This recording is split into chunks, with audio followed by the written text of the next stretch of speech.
This is the Intercontinental Broadcasting Corporation. Sa bagong Pilipinas.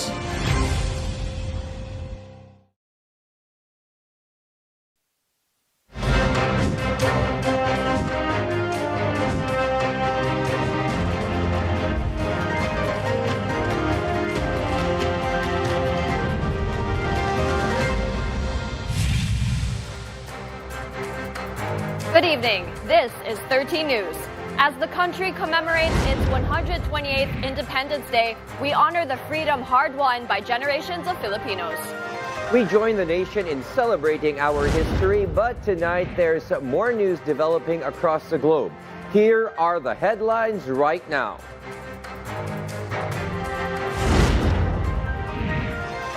The United Arab Emirates Burj Khalifa is set to light up tonight with a Philippine flag for our Independence Day.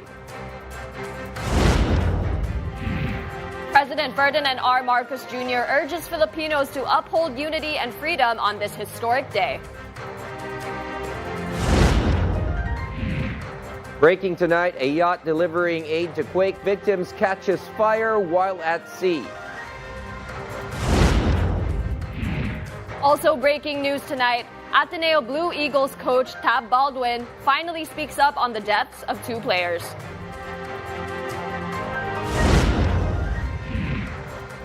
And in news abroad, a massive fire destroys a medical facility in California, USA. All these and more, here on 13 News.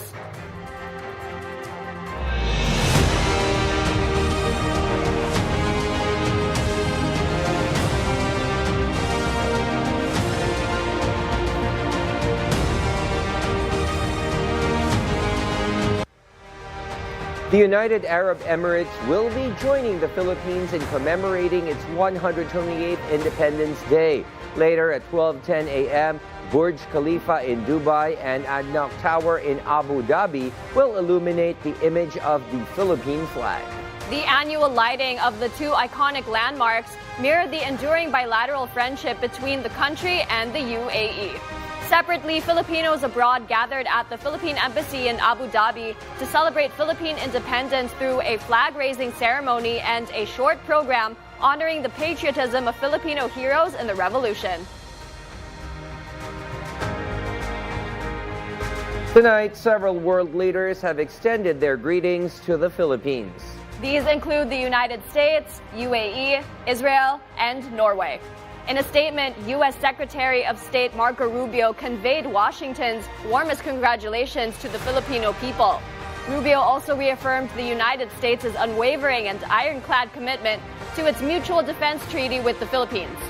Meanwhile, Norwegian Ambassador to PH also sent his best wishes to the country. Norway remains a key partner of the Philippines in strengthening maritime security and advancing renewable energy projects. I wish all Filipinos, both here and around the world, a meaningful, peaceful, and joyful Independence Day. Mabuhay ang Pilipinas! Uphold unity and freedom. This is President Ferdinand R. Marcos Jr.'s message to Filipinos this historic day during a ceremony held in Manila. He also praised the resilience of Filipinos amid challenges, while also urging them to prioritize welfare of the nation over personal interests. IBC News correspondent Harley Valbuena has the full report.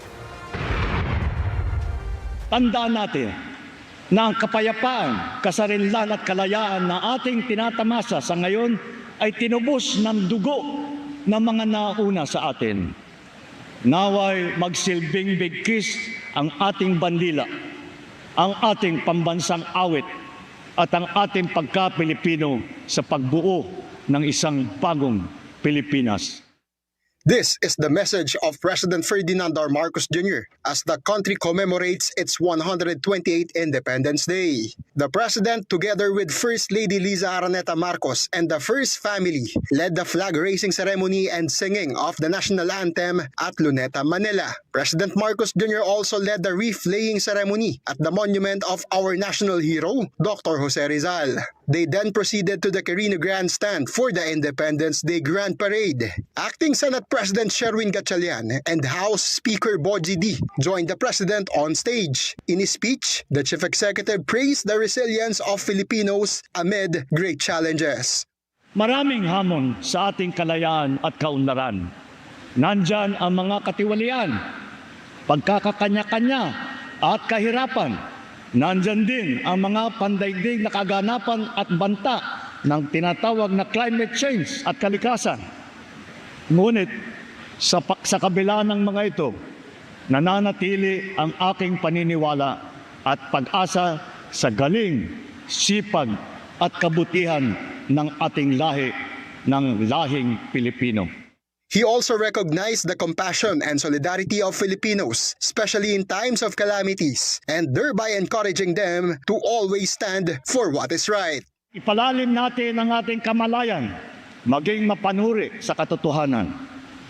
Gamitin natin sa tama ang ating kakayahan, hindi sa masama. Lumaban ng patas sa araw-araw, huwag pagsamantalahan ang pinagpaguran ng iba. The Grand Parade showcased the might of different law enforcement agencies such as the Armed Forces of the Philippines, Philippine National Police, Philippine Coast Guard, among others. Colorful performances and floats also graced the event, including the one featuring the ASEAN 2026, which the country currently hosts. President Marcos Jr. reminds the public to foster and preserve our freedom for a stronger, just, and prosperous future for the next generation of Filipinos. Harley Valbuena, IBC News. Several jam-packed celebrations also happened nationwide for the Independence Day. Starting off with the Baraswain Church becoming the center of this year's celebration, with over 500 attendees honoring its historic role in the country's struggle for freedom. Built in 1859 during the Spanish colonial period, the church served as the site of key historical events, including the inauguration of the First Philippine Congress and the drafting of the Malolos Constitution. In Iloilo City, the Department of Labor and Employment, or DOLE Region 6, launched the Trabaho Agad Kalayaan Job Fair, offering a total of 5,107 job vacancies. Several Filipinos also gathered at the Aguinaldo Shrine in Kawit, Cavite, where the celebration featured Parade of Freedom and cultural performances. The shrine served as the site for the proclamation of the country's independence from Spain, where the national flag and the national anthem were first showcased in public. Meanwhile, the Department of Migrant Workers also launched a mega job fair in Ortigas, Quezon City, providing 4,000 overseas job opportunities for Filipinos. Amid the crowded celebrations, authorities reported a generally peaceful observance of the Independence Day, with over 8,000 police personnel deployed across Metro Manila. In commemoration of Independence Day, President Ferdinand Marcos Jr. directed the launch of several mega job fairs nationwide. The administration also implemented free public transportation rides for commuters. IBC News correspondent Victor Lantino has the report. Thousands of hopeful job seekers flocked to the mega job fair in Mandaluyong City, organized by the Department of Labor and Employment in celebration of the 128th Philippine Independence Day. One of those hired on the spot was 22-year-old Karil Evangelista. She said this is the chance she has been praying for. Thankful po ako sa job fair po na ito since drop na po ako sa college and kailangan ko po ng work para masustentuhan po ang aking sarili at makapag-ipon po para po makapag-aral po ulit. And para po sa mga kapwa ko po na job seekers, kailangan nyo lang po talagang maniwala sa sarili nyo. Kasi kapag naniwala nyo po kayong kaya nyo, maniniwala din po yung mga employers na nakarapat dapat po kayo. Another lucky applicant was Ken Forones, who successfully landed a job in housekeeping on his very first try. Happy. Worth it yung pagpila. Maraming salamat sa Dole. Kasi nakapasok ako unang try pa lang. According to Dole, the job fair is part of Labor Secretary Francis Tolentino's order to accelerate employment matching for Filipinos. 38 local companies and 8 overseas agencies offer vacancies in manufacturing, manpower, administration, and information technology. The SSS will have Pag-ibig and other partner agencies na magbibigay din po ng serbisyo para po sa ating mga job seekers, lalong-lalo na po doon sa ating mga first-time job seekers kung saan pwede po silang maka-avail ng libreng serbisyo mula po doon sa ating mga partner agencies. Dole assures the public that these aggressive employment drives will continue in line with President Ferdinand Marcos Jr.'s directive to boost the country's employment rate. It wasn't just job hunters who got a boost this Independence Day. Millions of commuters also receive holiday relief through the free ride initiative of the Department of Transportation under the Marcos administration. Commuters on LRT-1, LRT-2, and MRT-3 traveled free of charge from 7 a.m. to 9 a.m. and 5 p.m. to 7 p.m. Ay malaking bagay ito dahil tayo sa ngayon talagang mahirap talagang pamasahe at ang libreng sakay ay malaking tulong na rin para mabawasan ang hirap natin sa hindi na sa pamasahe pati na rin sa budget natin. Great initiative po ng OTR na sa libre sakay kasi marami po talagang mga commuter na kahit holiday may pinupuntahan. Salamat din sa LRT kasi may mga ganito silang platforma na at nakatingin ko sa Pangulo kasi binigyan na tayo ng mga gantong perks na may libreng sakay. Victor Liantino, IBC News.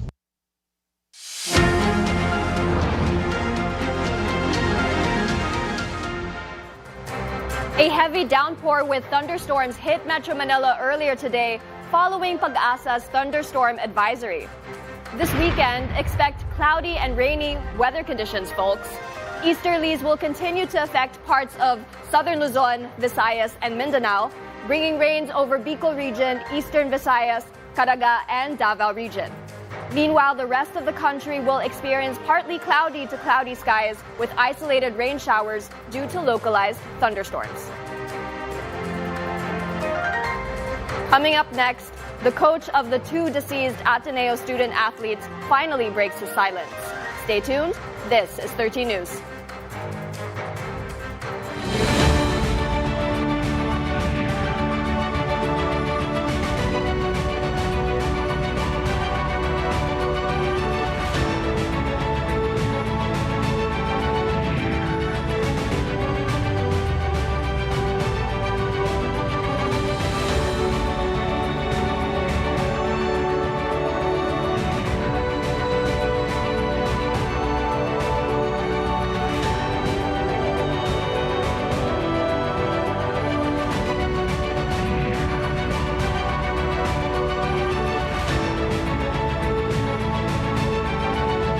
This status of visiting forces agreement is an expression and an exercise of interoperability, of building trust and confidence between our defense systems and our armed forces, because we need to underpin our strong and robust ties.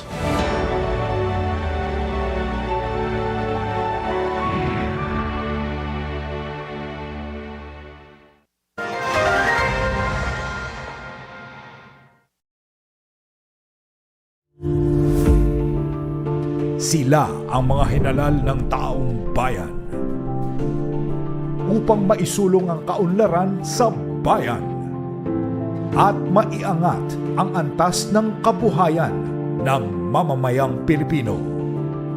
Kasama si Miss Cathy Villar, ating kilalanin ang Senado ng Pilipinas tuwing Linggo alas 9:30 ng umaga.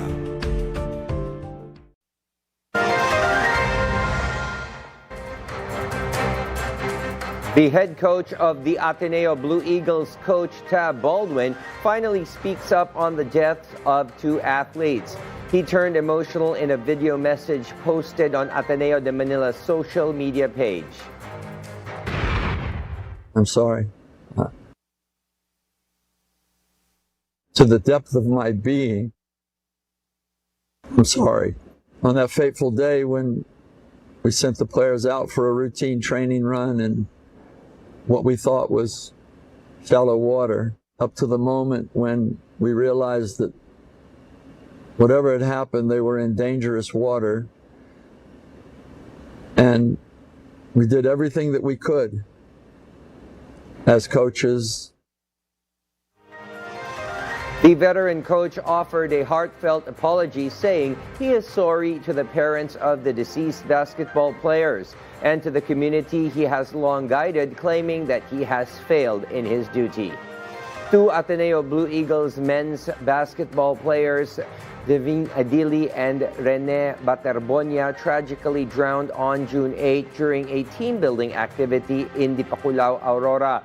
The PNP-CIDG has issued subpoenas to persons of interest involved in the drowning of the student athletes, including Coach Tab.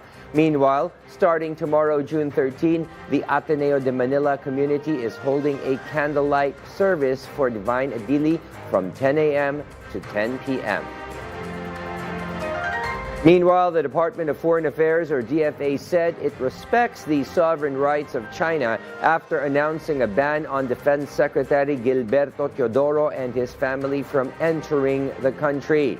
The DFA said the ban is not proper, but recognized it as part of China's sovereign rights, adding that the Philippines also has the right to impose similar measures if necessary. Hindi natin ginagawa yan. I mean, we've never imposed any sanctions. And kung meron man, then kung meron silang pagkakamali, then we have a diplomatic protest. Meanwhile, Teodoro stated the ban is within China's right, but described it as a response to truth-telling on maritime issues. He added that he will continue fulfilling his duties in defense of national sovereignty despite the restrictions. Philippine Coast Guard spokesperson Rear Admiral J. Pariela welcomed Teodoro's stance in defending national interests in the West Philippine Sea, saying sanctions cannot weaken a country's position on sovereign issues. Despite the recent sanctions, China maintains its bilateral ties with the Philippines. Today, President Ferdinand Marcos Jr. along with First Lady Liza Araneta Marcos formally received Chinese Ambassador Jing Quan at the traditional Van de Honor in Malacanang.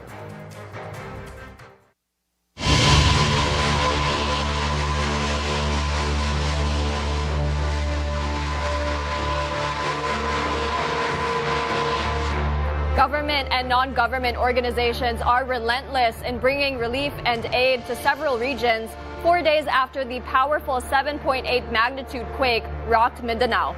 Amid relief operations, a fire broke out at sea in a yacht carrying aid bound for Davao. Ezra Abad has the full report.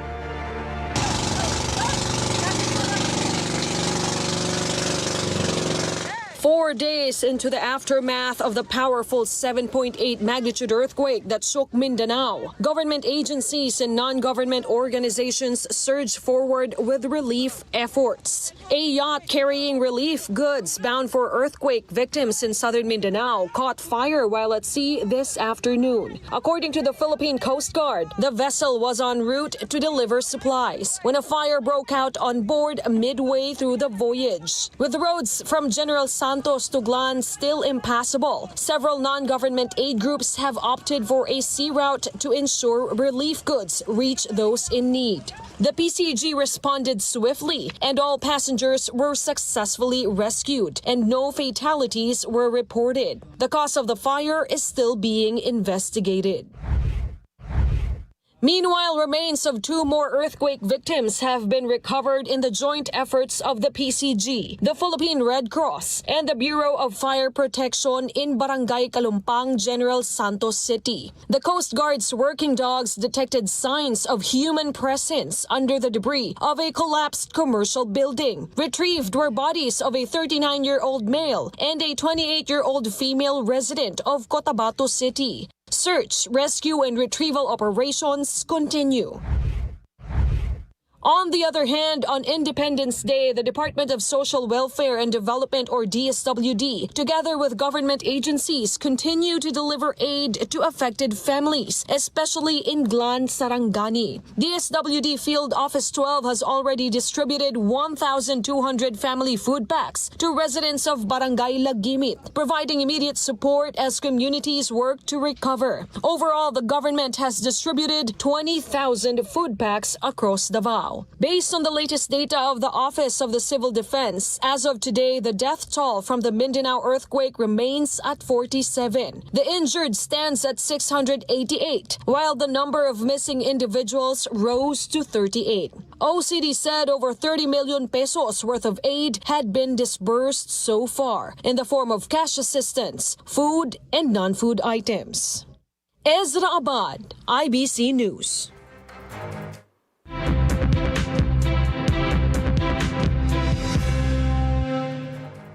The Department of Energy, or DOE, has announced a month-long maintenance shutdown of the Malampaya natural gas power plant. The temporary shutdown will be in effect from June 15 to July 15. Malampaya supplies 35 to 40% of the electricity in the Luzon power grid. During this period, natural gas supply will be halted and power plants will shift to alternate fuel sources. The DOE says the shutdown will allow new wells to be tied into the system, thereby strengthening the country's energy supply and extending Malampaya's operational life. Diesel prices will go down while gasoline prices are estimated to increase next week as the global market reacted to the volatile developments in Middle East. Diesel prices will roll back by around 3 pesos and 50 centavos to 4 pesos per liter, while gasoline prices are expected to increase by around 50 centavos to 1 peso per liter. According to local oil industry sources, oil prices initially increased during the week after the U.S. military planned to conduct strikes on Iranian targets. Prices, however, eased down days later because of expectations that a peace deal is imminent after U.S. President Donald Trump canceled the said planned strikes.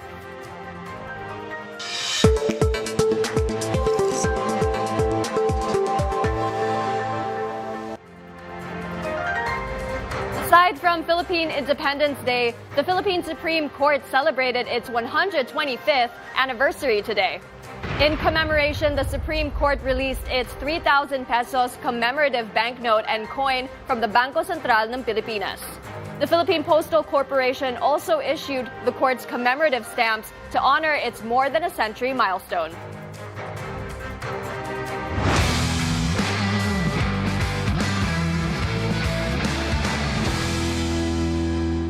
Tonight, the Barangay Ginebra and TNT Tropang 5G are clashing in Game 5 of the PBA Commissioner's Cup Finals.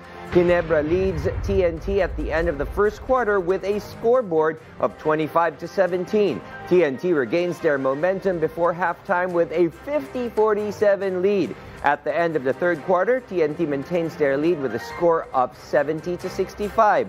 The Game 5 match will conclude later as Game 6 will commence on June 14.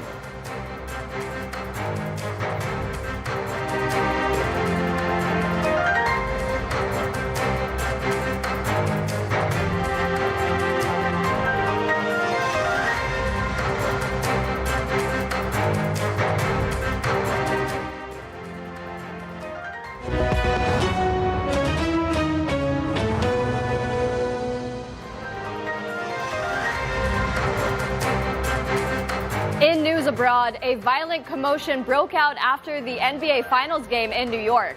Meanwhile, a massive fire completely destroyed a medical facility in California. This and other developments across the globe from Holy Bakay's report.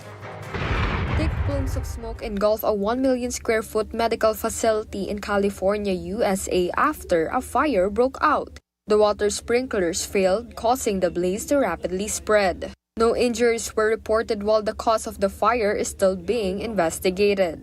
Firefighters said the fire could take days until it can be fully contained. In South Korea, former President Yoon Suk-yeol has been sentenced 30 years in prison in new charge. Prosecutors found Yoon guilty of conspiring in the 2024 drone incursion in North Korea. The former South Korean president is currently serving a life sentence for insurrection over his failed martial law attempt in the country. Back in the U.S., a night of celebration turned violent after New York Knicks fans gone wild outside the Madison Square Garden.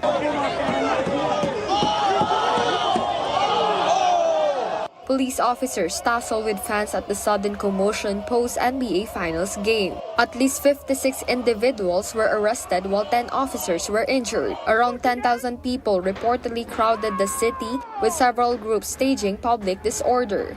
Holy Bakay, IBC News. And before we wrap up tonight's newscast, here are the results of the 9 p.m. draws from the PCSO. For the Mega Lotto 645, the winning numbers are 44, 13, 22, 14, 4, and 33 with a jackpot price of 55,974,482 pesos and 40 centavos. For the Ultra Lotto 658, the winning combination is 40, 27, 10, 9, 53, and 29 with a jackpot price of 128 million pesos. For the 4D Lotto, the winning combination in exact order is 4, 0, 3, and 3. For the 3D Lotto, the winning numbers are 5, 8, and 4. And finally, for the 2D Lotto draw, the winning numbers are 9 and 5. There is no winner for the Mega Lotto 645 and the Ultra Lotto 658.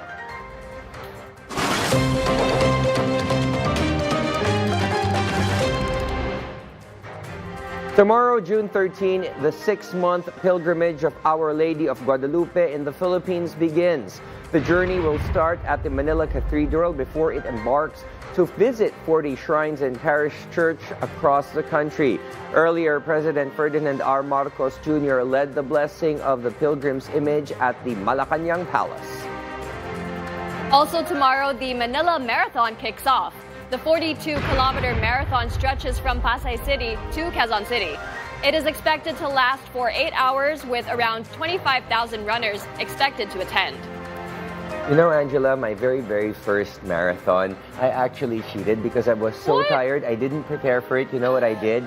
I made, I just made angkas on a jeep for about maybe 10 to 11 kilometers. You can join this one and try yes. to beat Okay. the record. And those were the latest from the IBC Newsroom this evening. We'll continue to monitor the stories that matter and give you updates as they develop. I'm Angela C. And I'm William Thio. This is 30 News. Thank you for watching. Enjoy your weekend, everyone. Happy Independence Day.